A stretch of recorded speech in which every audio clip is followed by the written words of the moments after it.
Hey guys, welcome to The Grey Escape. It's another solo episode. It's just you and me, so I hope you brought all my favorite things. Because, you know, disappointment is one of my very sensitive things. It's one of my, quotation marks, issues, you know? That's how I get, quotation marks, triggered, is with disappointment. So have you brought my favorite thing, which is simply your attention? Are you going to listen? I think we're good to go. I'll be back right after this.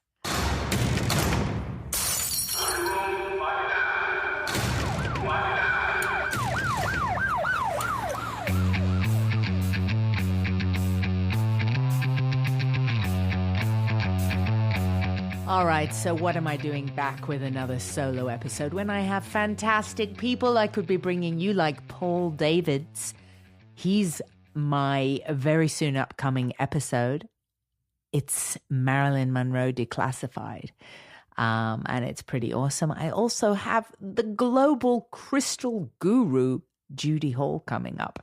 If you've ever seen any crystal book, it's probably written by Judy Hall, such as The Crystal Bible, 1, 2, 3, Infinity. She's written everything that's got the word crystal and Bible in it that didn't involve a cross. Okay, sorry if that was a bad joke. I can't help it. I'm working with some Mormons and they're incredibly nice people. And what happens with your brain is as soon as you go, don't make a joke about, you know, Christians or anything like that, your brain just goes, ha, ha, ha, ha. Cross! Say cross! No. Okay, so I was compelled to come and set myself up at my microphone because I was feeling kind of, oh, God, there I am again. Don't say a religious word because you might upset the awesome people you're working with.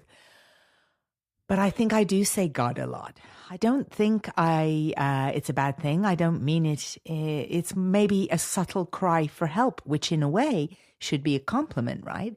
It's like, hey, if there's anyone whose name I'm going to say right now that maybe can help me out here, maybe I'll just say God. I'm not saying Mom, and I don't see her. She's not around, and I don't see God, but I'm still saying the name. So that implies a level of faith, right? God, help me with this podcast.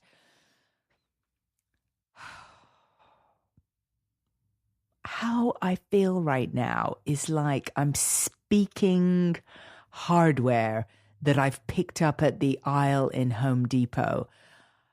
And this is how awkward and uncomfortable it is coming out of my mouth, is like nuts and bolts that aren't assembled into anything.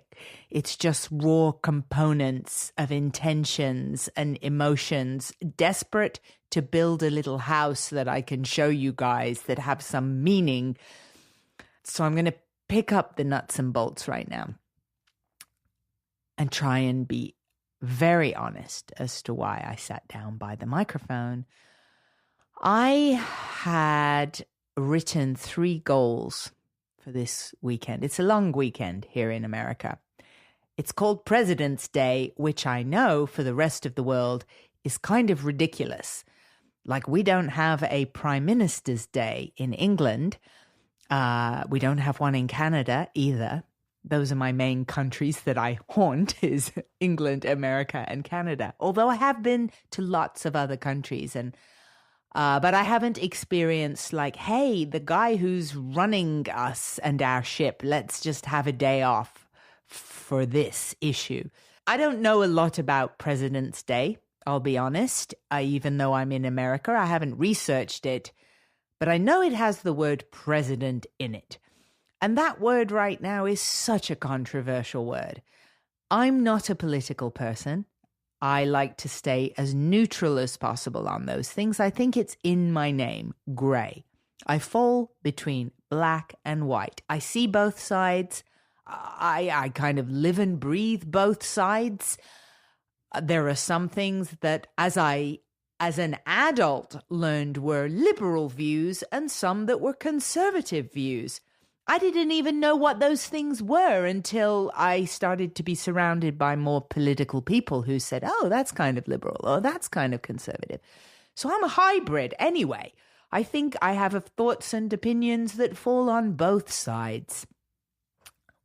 And I'm sure this is wrongful to some people, which is kind of bringing me, I guess, to why I felt like, I was watching a bunch of stand-up comedy specials that have inundated all of our streaming services, which frankly I think is a good thing.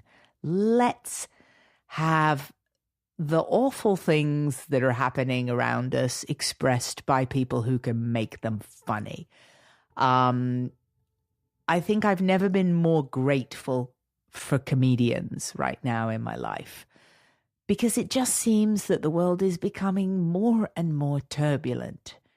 I never feel like, hey, the world seems a less turbulent place today. It seems a better place today to bring up children than it was yesterday. I don't have children, and I think one of the things that scares me the most about the idea of having children is just the world.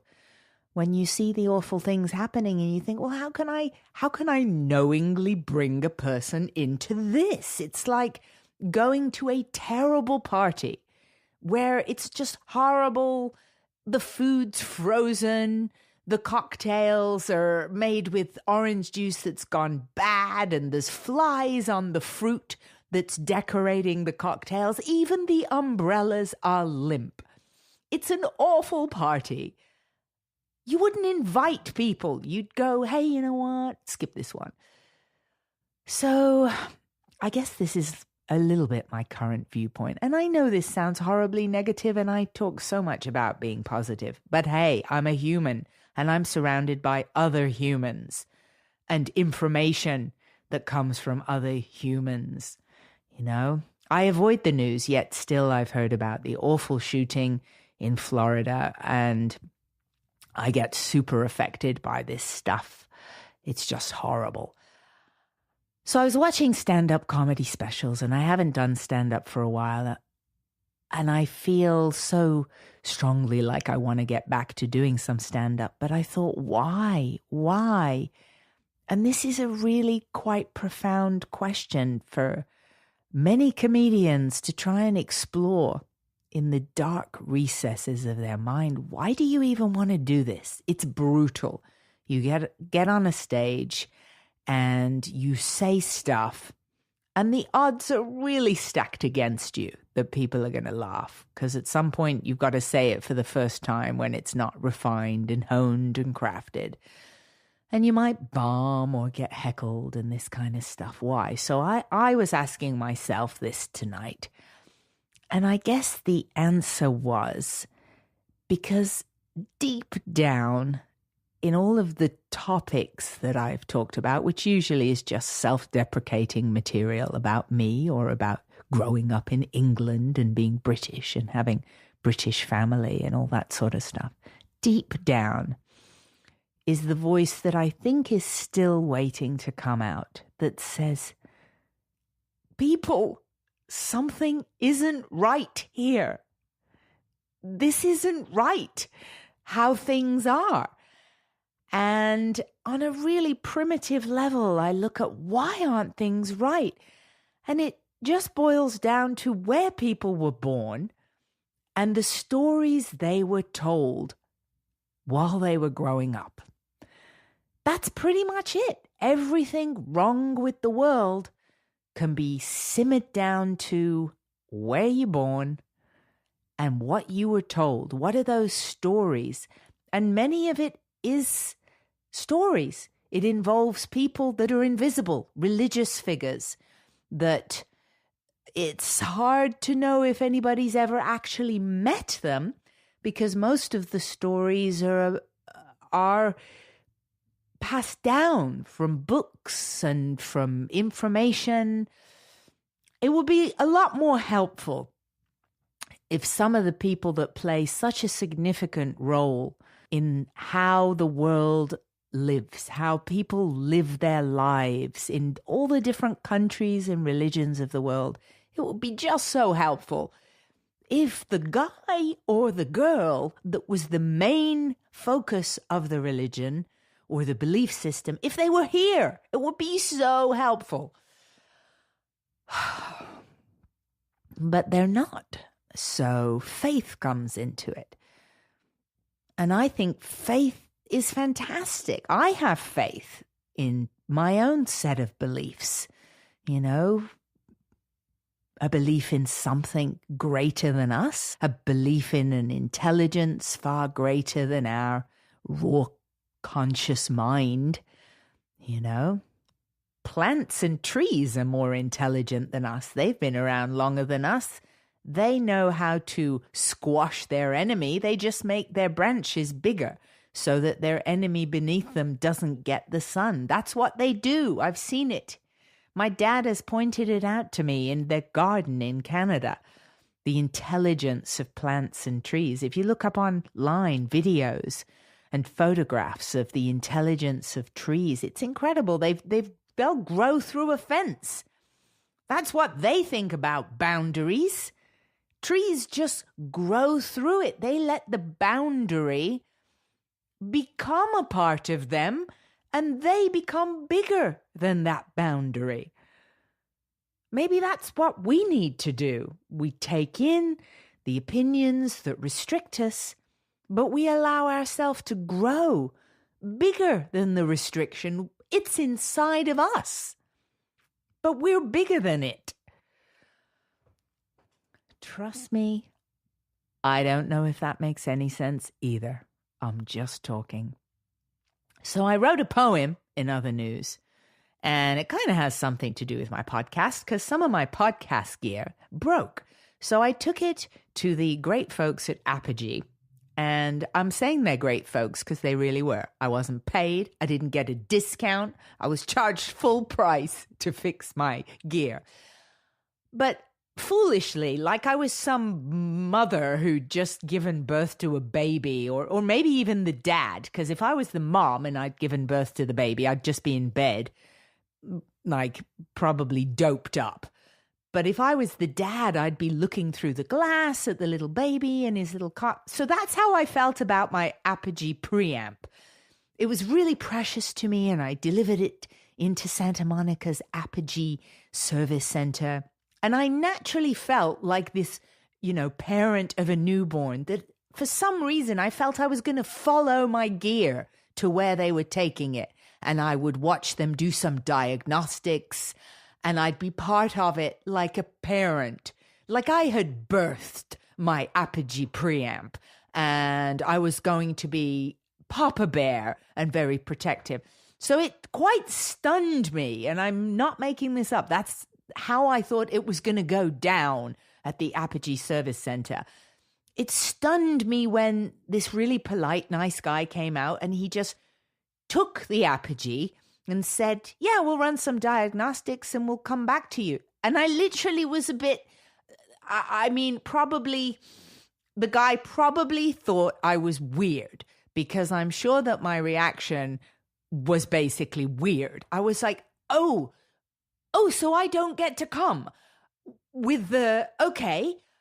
And then I hear myself sounding weird and try and get it together, because you get that feeling when you feel that someone else thinks you're odd, and you're getting odder, and no one wants to be odd.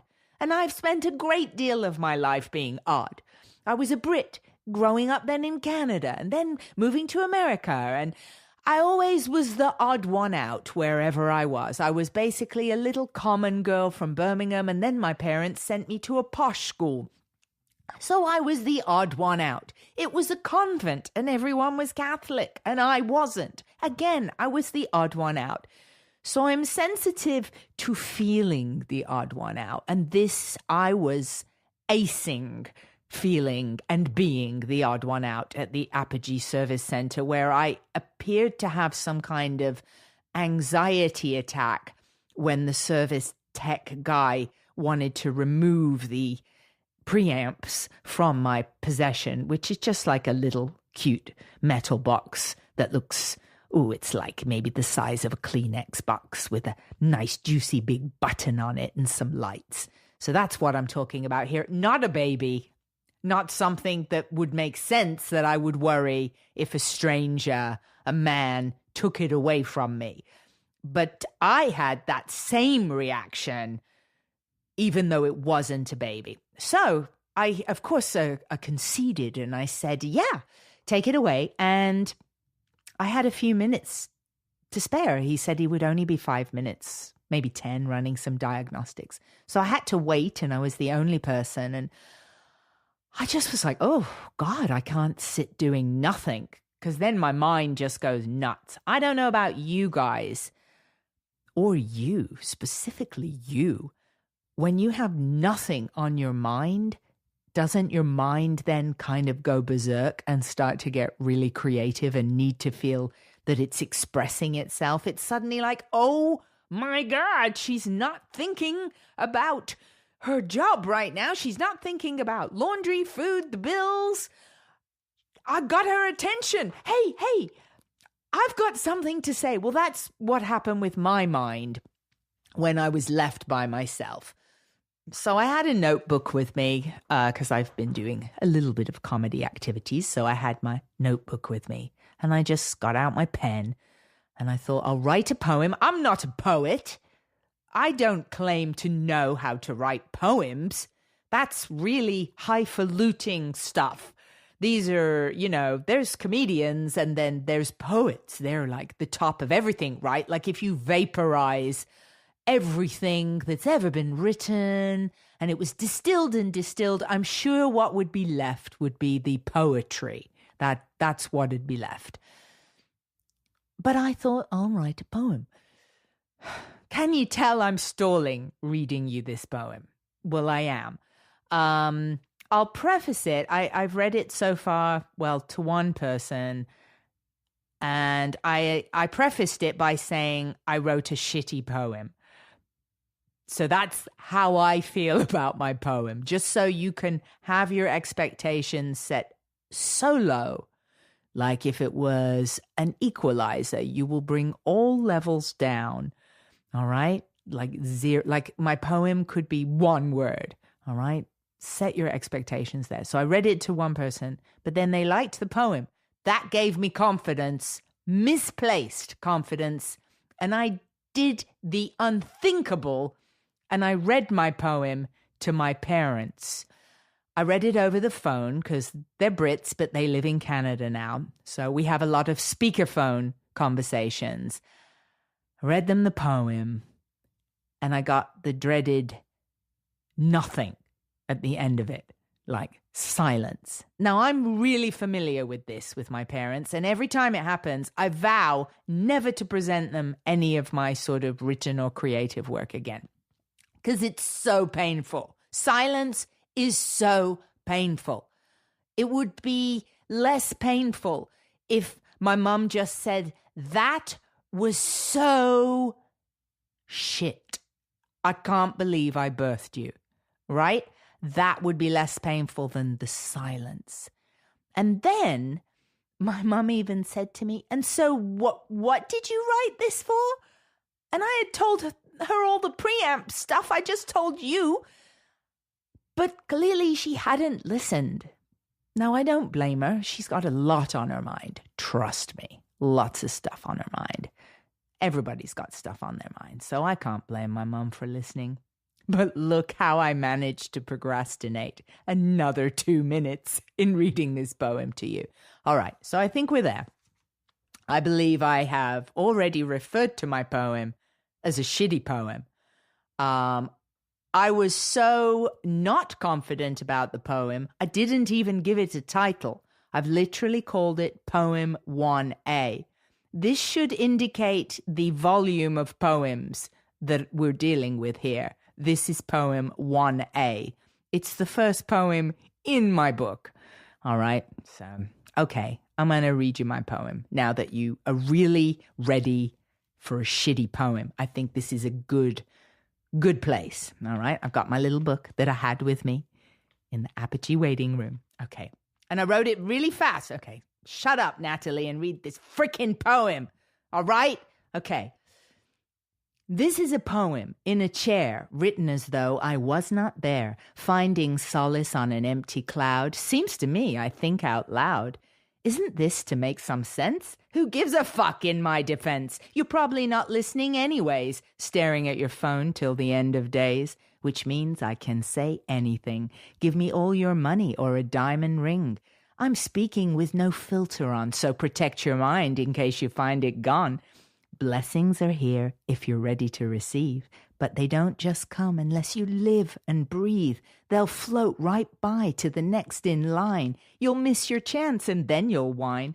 So wake up now, I'm screaming at you. My heart is breaking and my lips are blue. I'm nearly gone and you still haven't heard this message for you, this important word. Take this moment like a sword to your skull. Look at the reality you think is full. It's a cavernous void with only a sound of who we really are floating all around. It's a symphony of our hearts and souls, but it's being drowned out by our human goals. Just a few more seconds. Are you listening yet? Put your mind in the truth till it's soaking wet. It's my last breath now. I'm in my final throes. But I'll love you always, 'cause that's how it goes. In the dark beyond is the light of hope.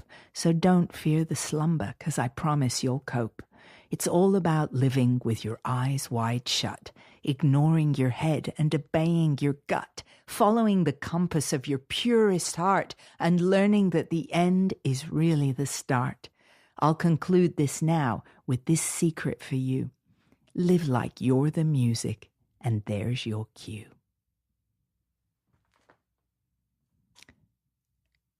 There you go.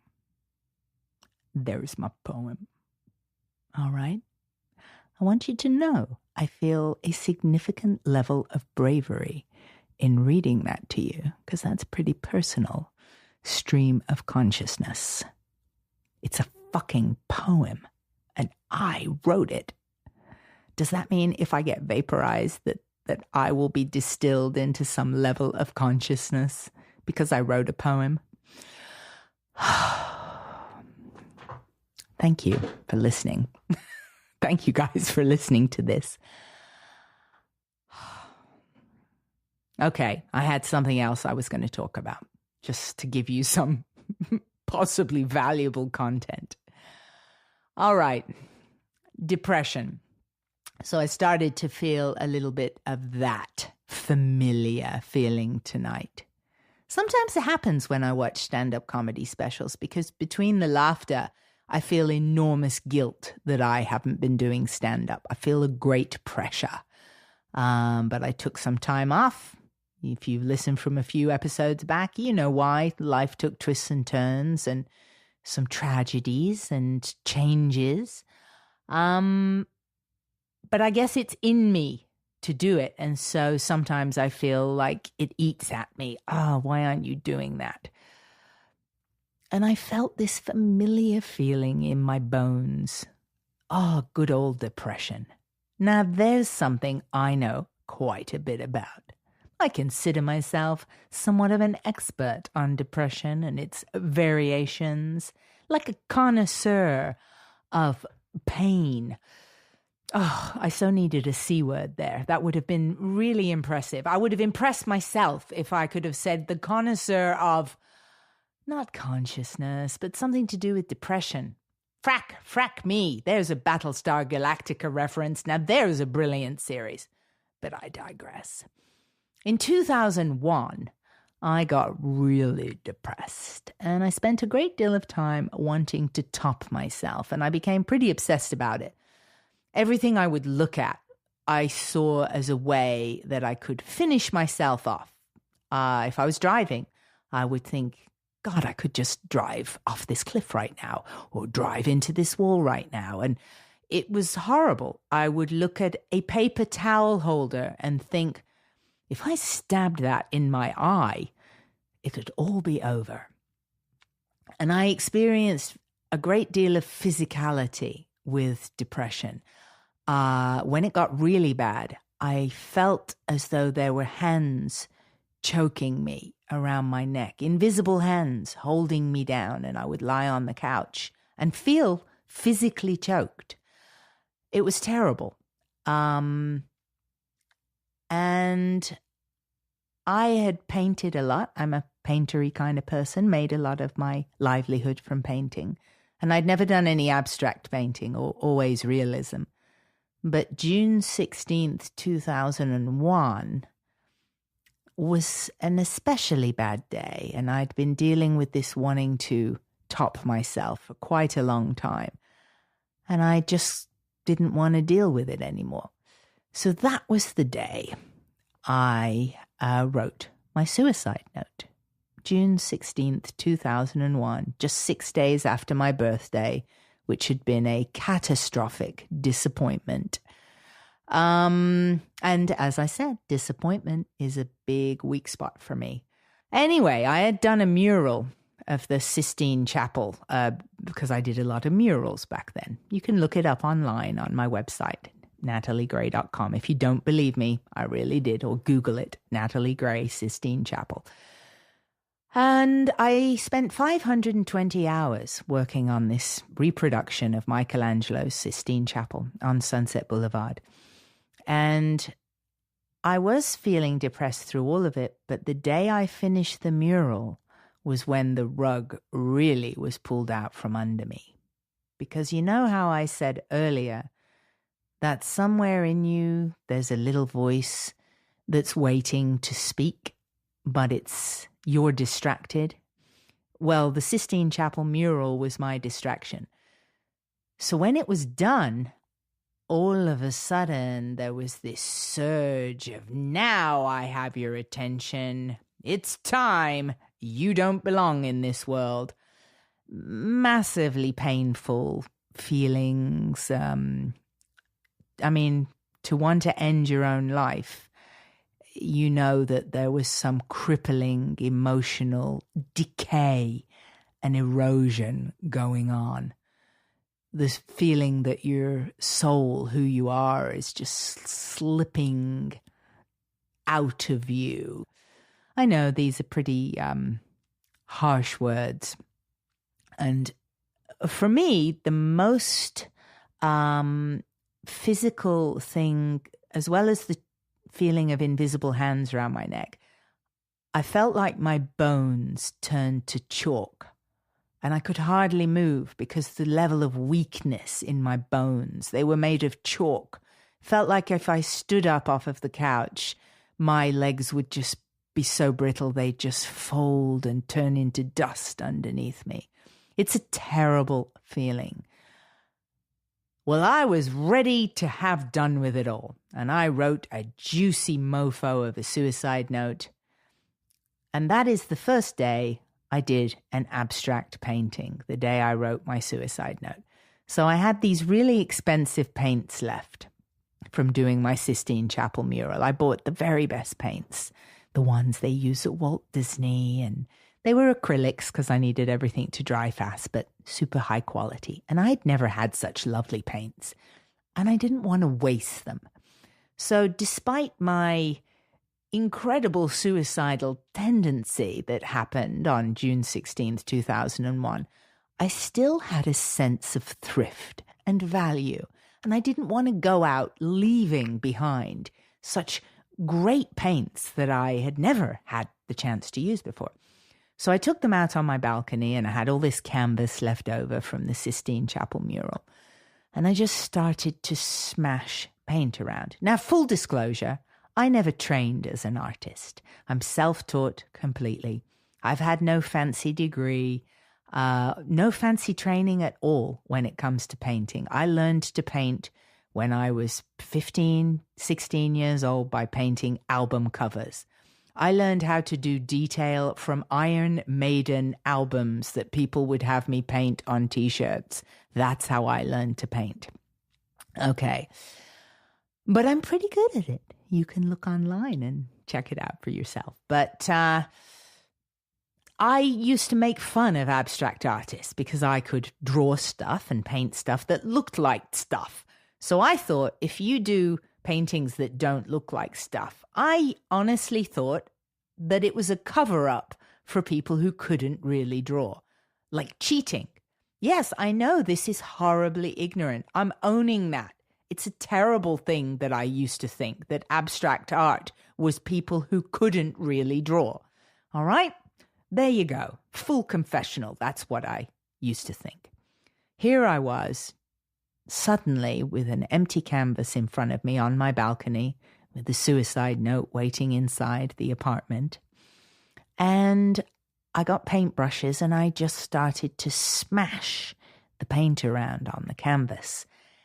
And I was crying my eyes out. My nose was streaming. It felt like just liquids were coming out of my head. If my ears could have been crying, that's how it felt. Like my head was streaming with fluid, with tears and snot, literally flowing out of my nose. I know, it's so attractive. I have a way.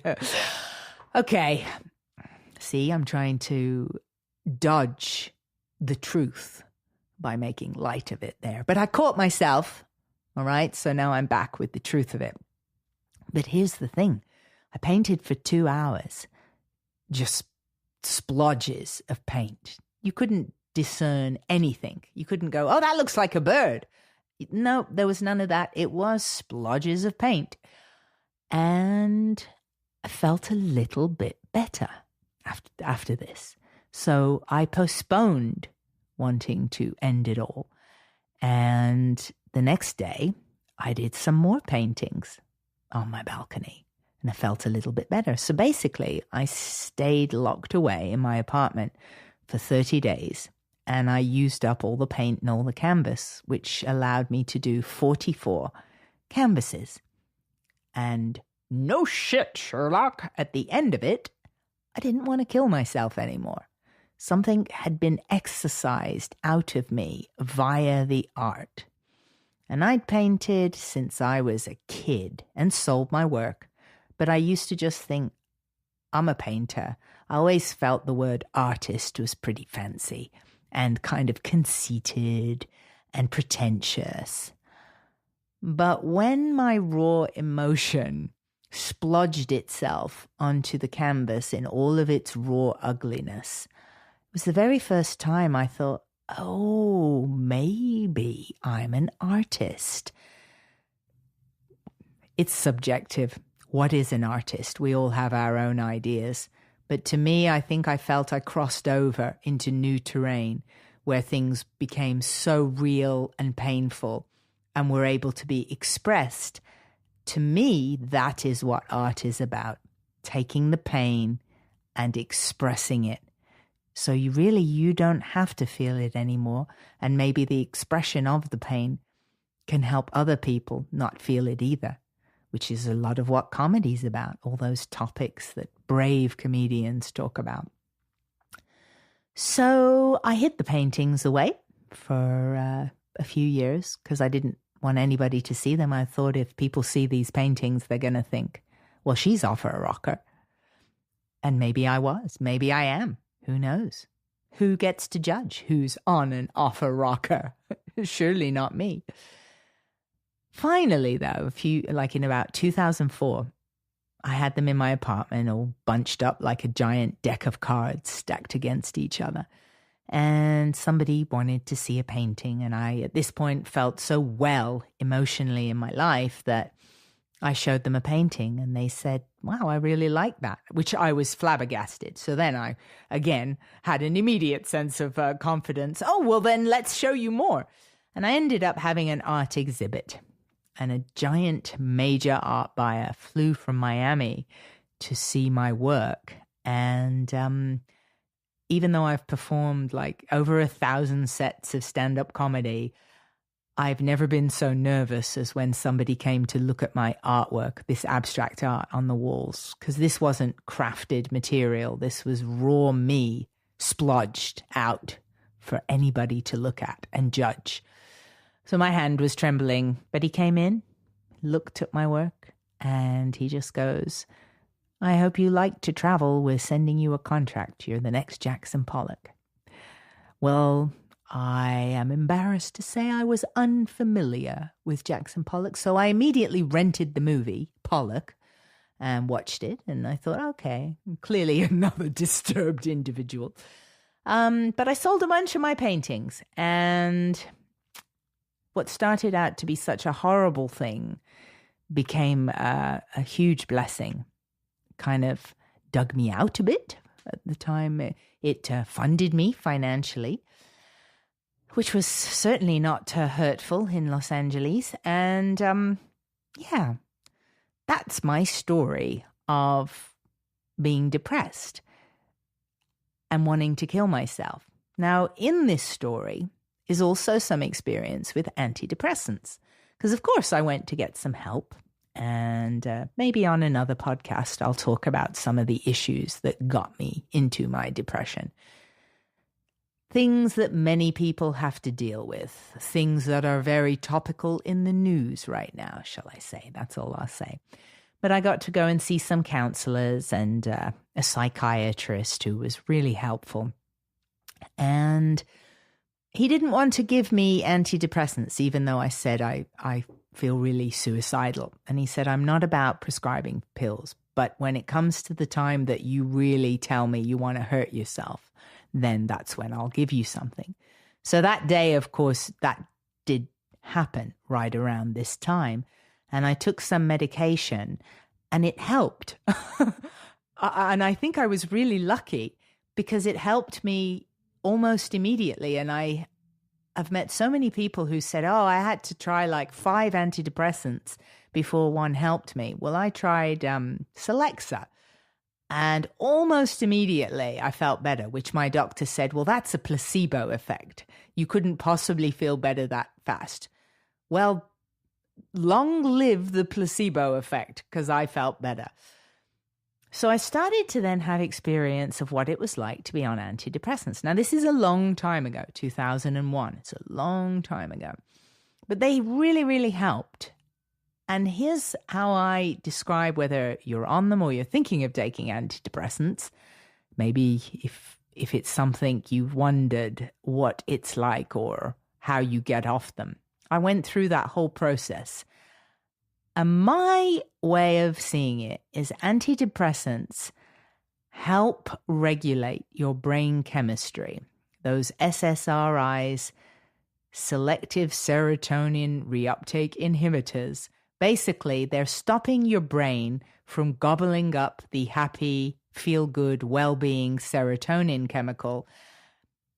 They're stopping that. So antidepressants are literally like the guy who's monitoring the buffet, telling your brain, hey, you've had enough, okay? You've had enough of that serotonin. Leave some for someone else, okay? That's what antidepressants do. Well, of course, I was feeling the well-being and feeling better and everything.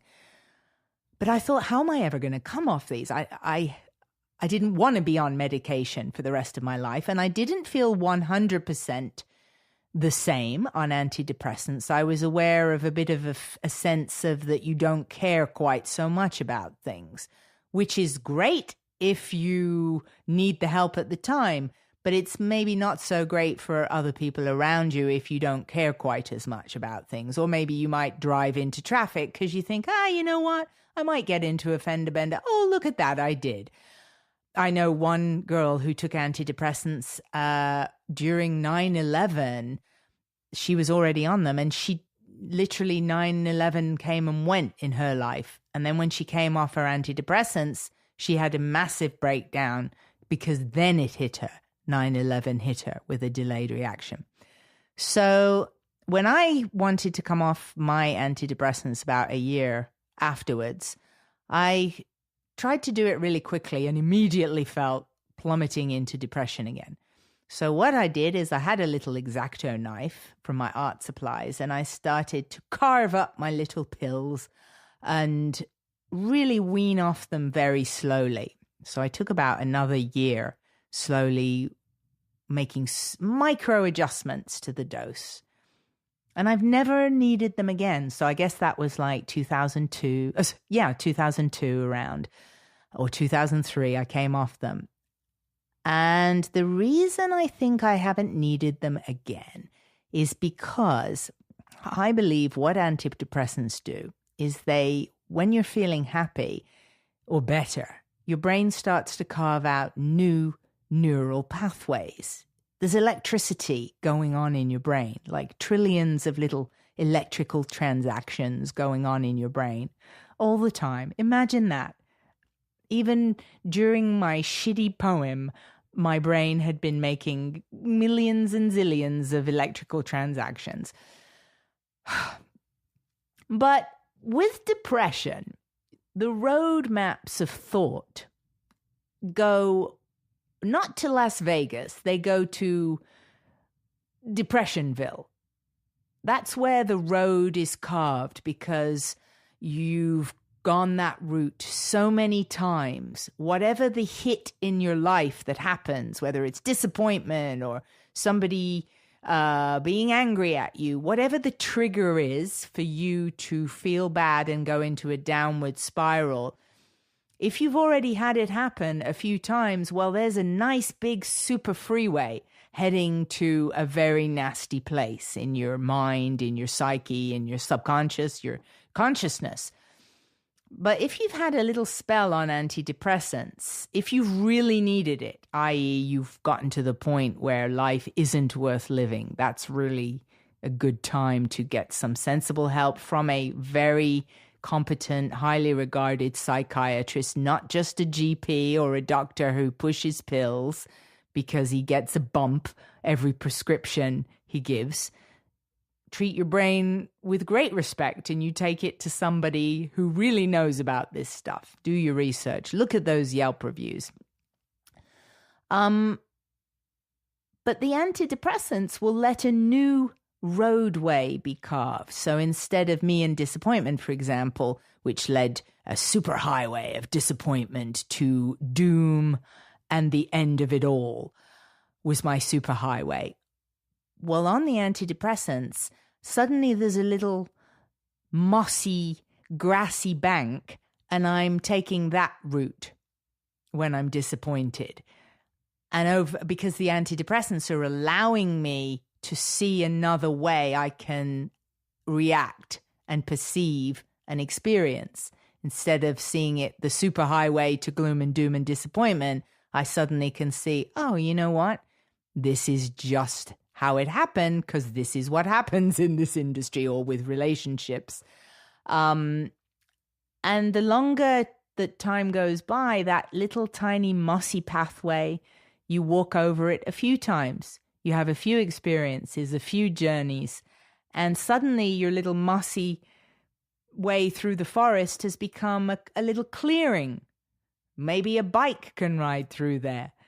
And then over time, maybe it's paved over a little bit. And all of a sudden, you've got a full-fledged road that you can take in your life when those hits happen, disappointment, rejection, letdowns, failures, whatever it is that is causing the misery in your life, you can have a more healthy way of handling it as those new neural pathways build.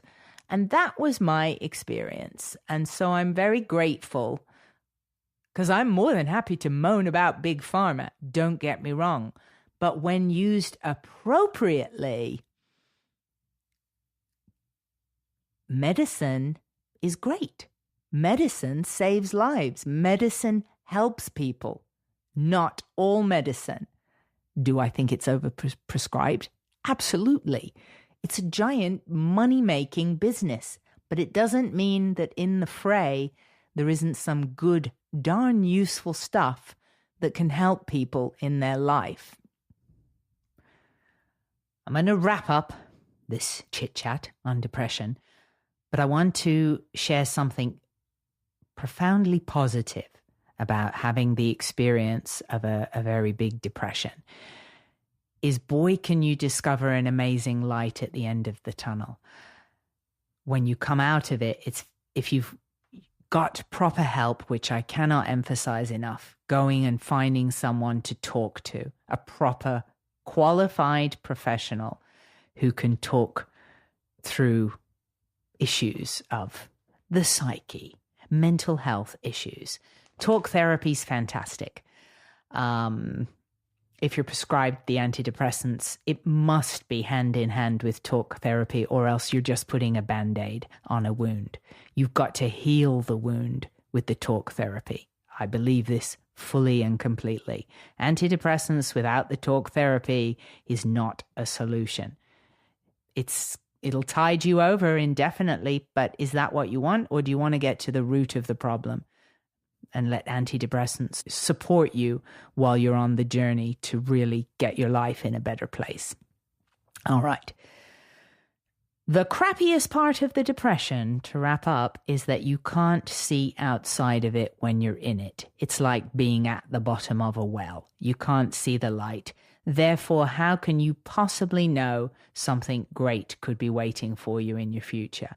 When the caterpillar goes inside the chrysalis and starts secreting all these juices, which is what happens inside the chrysalis, and those juices rot his body away, he can't possibly know that he's going to surface as a butterfly. And this is the depression thing. When you're in it, you cannot possibly know that you can get better and suddenly find happiness, joy, love, potential, fulfill your potential, which is the most important thing. You got to be who you truly are. And a good clue is if you feel good about yourself and your life. And if not, then it's definitely time to make some changes. So depression is the caterpillar rotting and dissolving inside of the juices. God, this sounded so much better in my head. I will be honest. It sounds just kind of like a grotesque science project right now. But hopefully you get what I'm trying to say. So that is my experience with depression and antidepressants. And it's a long time ago. So I would say that was a very successful course of, a prescription medication, which overall I'm not for, unless it's really necessary. I don't like to hear people, especially young people, being put on medicine if it's not really necessary. And again, I can't judge though, because I don't know what the circumstances are. But I do know a lot of people are taking medication. And I don't know if all of them really wanted to end it all. Because if you're just a bit blah, then I don't encourage you to go on antidepressants. Then I say, find out why you're a bit blah. Change your life. Don't just dope yourself up so that you can cope with a blah life. Fix your life. Change it. Make choices, different choices, So, boy, this has been some episode. My God. I'll probably regret this in the morning. All right. Well, I feel I've shared, and I hope that maybe this has been insightful or helpful, possibly to somebody, or maybe you may know somebody and you can give them the episode to listen to. Someone's not feeling good or wondering about medication or wanting to hear a shitty poem. Well, hey, this is the episode for that. That's it. I'm going to end. Really, I am not sticking around this podcast episode anymore. I'm going to go down and probably make myself feel really bad by watching more stand-up comedy specials. And my little roadmaps in my brain will start to open up and go, why aren't you doing this? All right. See, there's always someone worse off than you. I hope you guys are well. I really appreciate you listening and supporting the show. If you're an iTunes user, bonus points for giving me a rating and a review. You don't know how happy it makes me feel. I'm not kidding. I will gain a new superhighway in my brain if you give me a review. That's how much it means to me. Gosh, it's really hard saying goodbye. I feel like all connected to you now. we've shared, even though I've shared, the fact that you're listening makes me feel a connection. So thank you again. And I'll be back soon with an awesome guest who will make up for the shitty poem. Okay. Maybe if you tell people about the episode, you don't have to mention the poem. Like, it's just in there. And, they can just deal with it. Like, it'll just so they may have a little, like, mossy pathway in their brain that goes, oh, God, a poem. But they'll get over it. Am I seriously going to end this episode at some point? This is what happens when you're just left alone, and you have a microphone. It's really I could really just keep talking all night. I seriously could. All right, but I'm not going to, because I respect your time, and you've been really good to get to this point, and now to this point, and now you're still here at this point. All right, this is it. I'm out of here in 3, 2, 1. 3, 2, 1. I so got you.